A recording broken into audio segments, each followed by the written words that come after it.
తెలంగాణ ముఖ్యమంత్రి అయినటువంటి రేవంత్ రెడ్డి గారు ప్రతిపక్షంలో ఉన్నప్పుడు ఫోన్ ట్యాపింగ్ కేసు విషయంలో సిబిఐ దర్యాప్తు జరగాలని వారు పదే పదే డిమాండ్ చేశారు. కాబట్టి ఈరోజు వారు అధికారంలోకి వచ్చి 18 నెలలు కావస్తుంది. కాబట్టి ఇప్పుడు ఫోన్ ట్యాపింగ్ కేసు విషయంలో మరింత సమర్థవంతంగా దోషులకు శిక్ష పడే విధంగా ప్రజాస్వామ్య వ్యవస్థను కాపాడుకోవాలంటే మరి రోజు సిబిఐ దర్యాప్తు జరిపితే బాగుంటుందనేటువంటి విషయం మనవి చేస్తా ఉన్నాను. ఎందుకంటే ఆ రోజు ఫోన్ ట్యాపింగ్ చేసింది పోలీస్ వ్యవస్థని.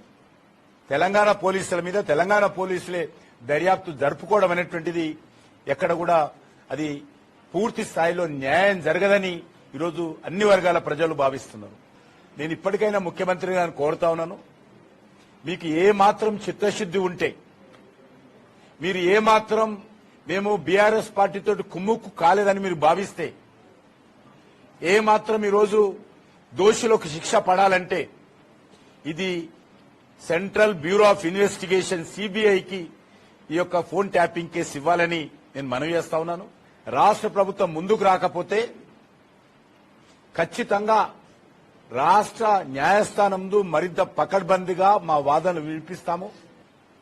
ఒక రాజకీయ పార్టీ నాయకులే కాదు, రాష్ట్ర ప్రభుత్వం మొన్న కోర్టుకు తెలిపినటువంటి వివరాల ప్రకారము రాష్ట్రానికి సంబంధించినటువంటి హైకోర్టు న్యాయమూర్తుల యొక్క ఫోన్లు కూడా ట్యాప్ చేసినట్టు వాళ్ళు రాష్ట్ర హైకోర్టుకు నివేదికలు ఇచ్చారు.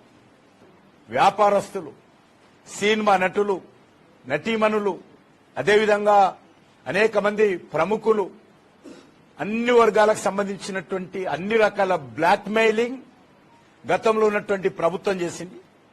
ఇది ప్రజాస్వామ్య వ్యవస్థలో వ్యక్తి వాక్ స్వాతంత్రం కావచ్చు, లేకపోతే తన వ్యక్తిగత సంభాషణలు వినేటువంటి అధికారం ఎవరికీ లేదు.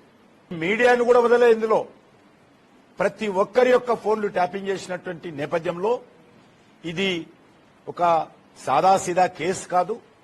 ఈ కేసు మరి ఖచ్చితంగా సిబిఐ ద్వారానే పూర్తి స్థాయిలో పరిష్కారం అవుతుంది, దోషులకు శిక్ష పడుతున్నటువంటి ఆలోచన ఈరోజు తెలంగాణ ప్రజలలో ఉంది.